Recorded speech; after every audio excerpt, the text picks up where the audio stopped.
Fica daquele tamanho quando você vai. Bom, pessoal, eu não pretendo tomar muito tempo, nem o Vlad deu uma acelerada, né, para a gente recuperar o tempo. Agora a gente só está 35 minutos atrasado. Basicamente a minha ideia era falar assim, na prática, né, como é que a Corimba aqui na casa, no trabalho, como é que acontece a Corimba, né? Mas eu queria antes falar do que o Norberto referiu lá no início, né, a questão do tambor, para mim. Há mais ou menos uns 10 anos atrás, eu trabalhava num grupo de apometria e muitas vezes as pessoas falavam, né, que tinha ido em algum lugar e tal, ou a gente dizia que ela precisava ir, né, na Umbanda, porque, né, a necessidade dela era ter o atendimento em outro lugar, e a gente, sinceramente, não sabia, né? A gente desconhecia, a gente ignorava exatamente o que era Umbanda, e a gente emitia esse juízo, dizia assim, se ela foi em algum lugar, perguntava, tinha tambor? Né? Aí se tinha, ó, então não vai, não volta lá. Ou se a gente endereçava alguém para ser atendido, né, a Umbanda, aí dizia, ó, se tiver tambor não vai, se não tiver tambor pode ir. Então esse é um exemplo assim, meu, né, do preconceito. E todo preconceito, ele basicamente se alicerça na ignorância. E é por isso que eu acho que a gente tem que ter muito cuidado com o preconceito. Porque quando a gente vai falar de uma coisa que a gente não conhece, a gente tem que ter a humildade e a consciência de parar e não emitir juízo, né? Porque a gente está correndo um sério risco de cometer uma injustiça, como eu fiz. E hoje eu estou aqui, né, participando da Corimba, né? Estou vivenciando aquilo tudo, né, na prática. Então, eu queria começar, na verdade, fazendo uma avaliação assim.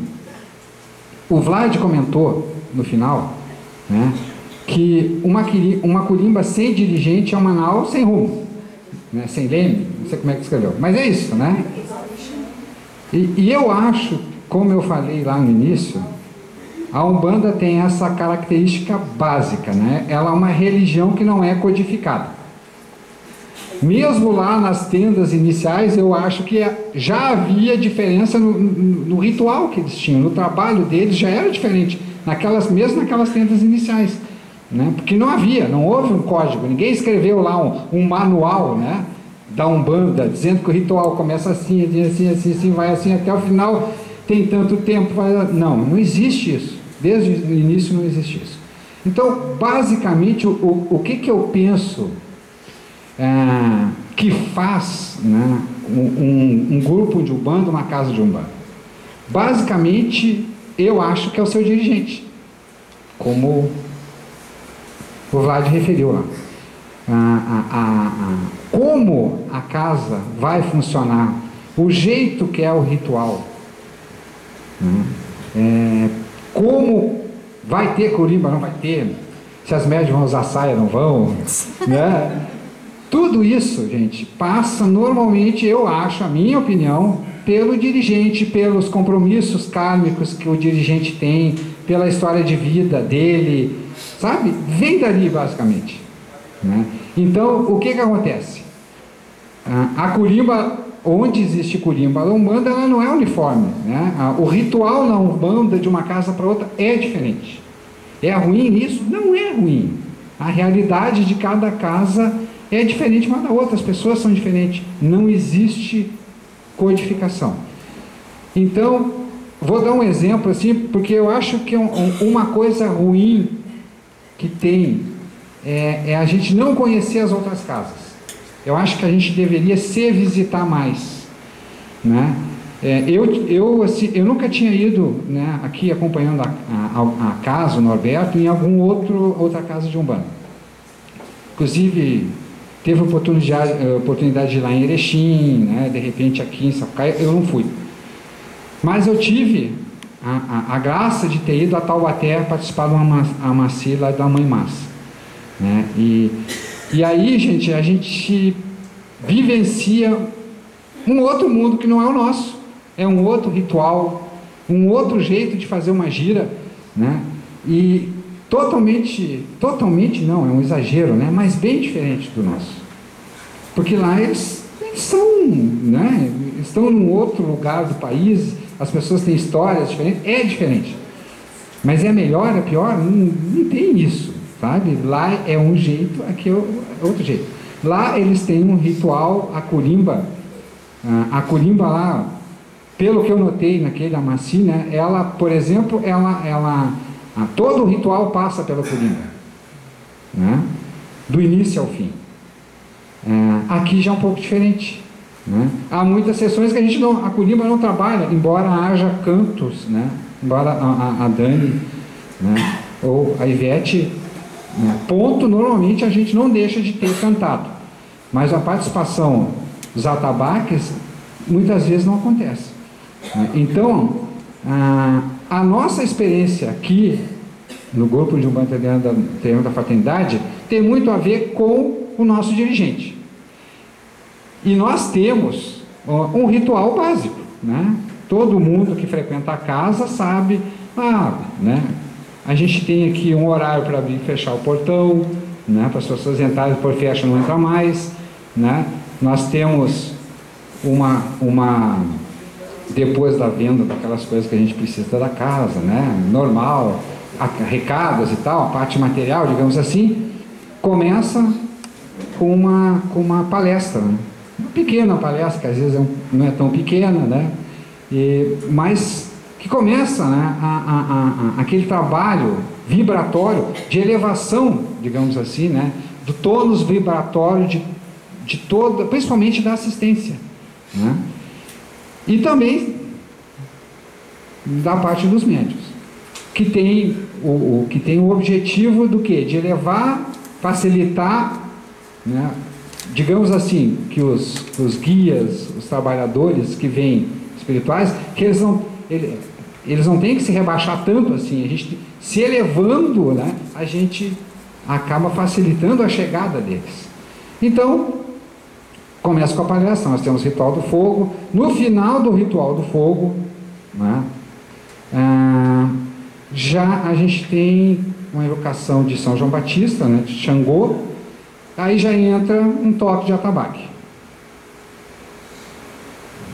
Depois passa lá para dentro, daí a gente tem todo aquele ritual de abertura, né, que tem orações, que tem o hino da Umbanda, né, aquela invocação de Exu, tudo aquilo que quem vive uma casa de banda sabe. Mas assim, o nosso ritual é sempre igual? Não é sempre igual. Porque as sessões não são iguais, né? Tem dias que aí é a percepção do nosso dirigente, né? Às vezes já aconteceu de estar programado para ser uma sessão, sei lá, de caboclo, e na hora lá passa a ser de preto velho, né?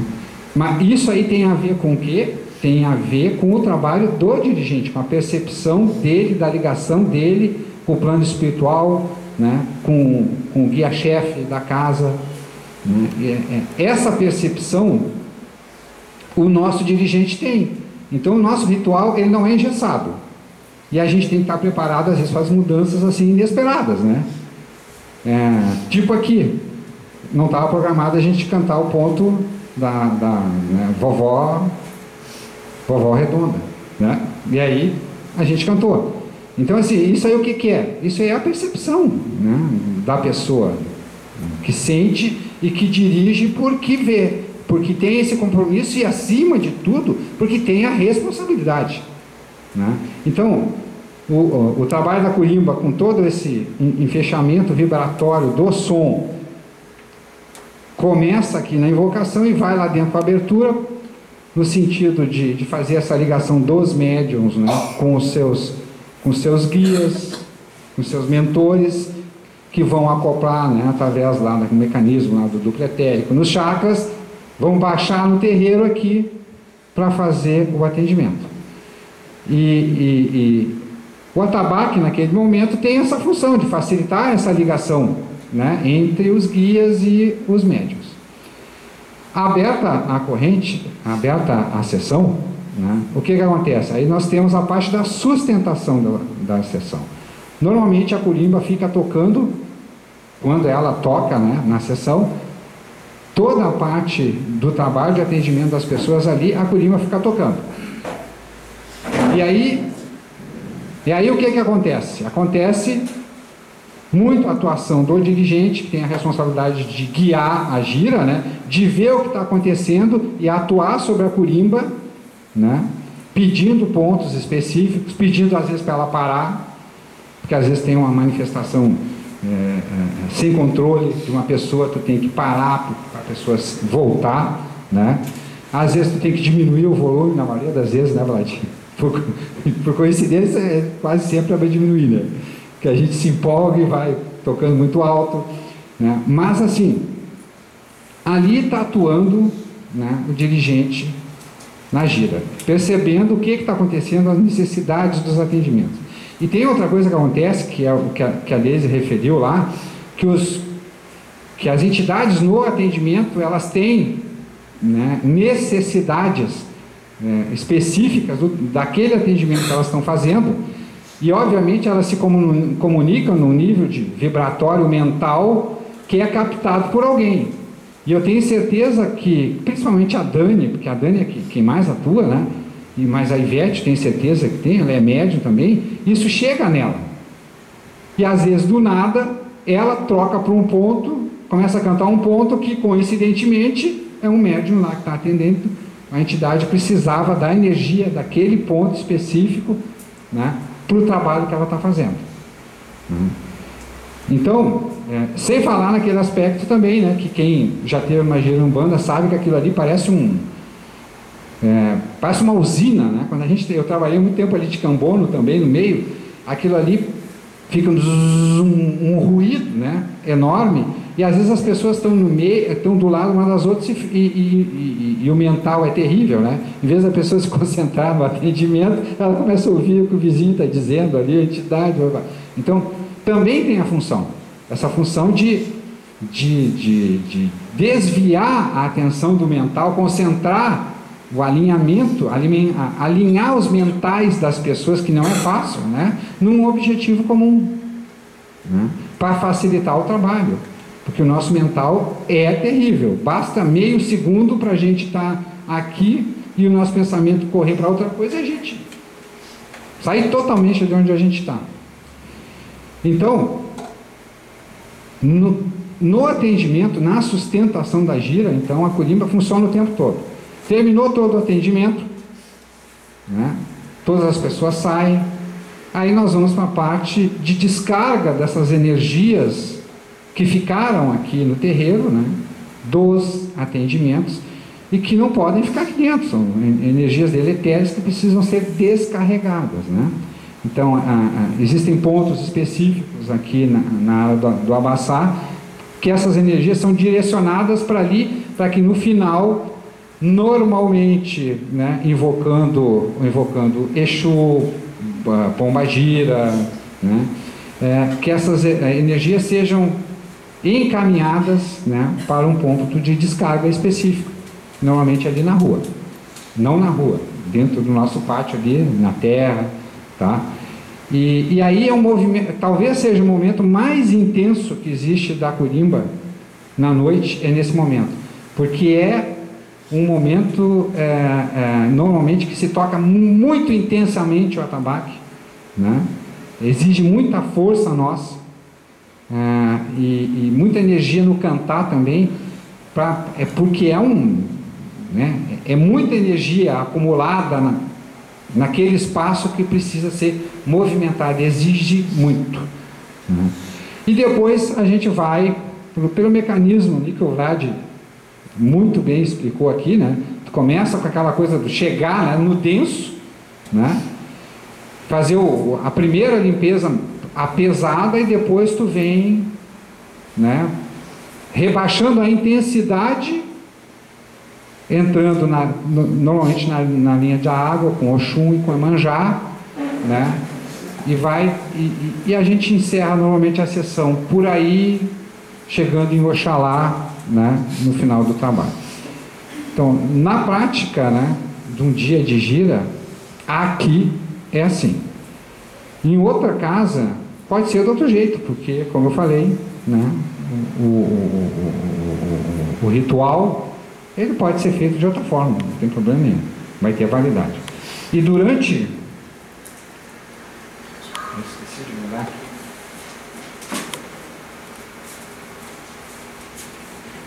Então, toda essa parte que eu falei para vocês agora estava aqui. Passava para a próxima. Nós temos, uma vez por mês, encontros internos da corrente, na segunda-feira, né, que tem basicamente a função de uma renovação, digamos assim, energética dos médiums, né, no seu trabalho e tal. E aí a gente faz a abertura da mesma forma, aí normalmente se faz uma louvação em todos os orixás, sempre com a atuação dos atabaques. E há um momento aí, a gente não tem aqui desenvolvimento mediúnico na casa, dia específico de estudo, desenvolvimento mediúnico, então o desenvolvimento mediúnico normalmente se dá na prática nesses encontros internos, né? E o encerramento normalmente é um pouquinho diferente, já direto com linha das águas. Fora isso, também na palmetria, que acontece às segundas-feiras, que o Vlad faz esse trabalho, se não me engano, né, Vlad? Há momentos de demanda que exigem, né, a participação, um ponto mais forte com a participação do atabaque, então que são cantados pontos para demanda, né? São desmanche de campos magísticos pesados, coisas do gênero, né? Então entra o atabaque. Fora isso, ele pode atuar, né, na sustentação, na palmetria. Também tem um momento normalmente que o dirigente vai falar com o consulente para passar algumas instruções e tal, né? E como são normalmente coisas pessoais, é bom que aí se desvie a atenção dos médiuns, né? Porque os outros médiuns vão ficar ouvindo aquilo ali, né?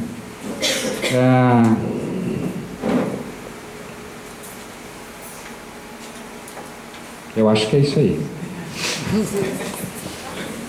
Então é isso, eu não quero me estender muito.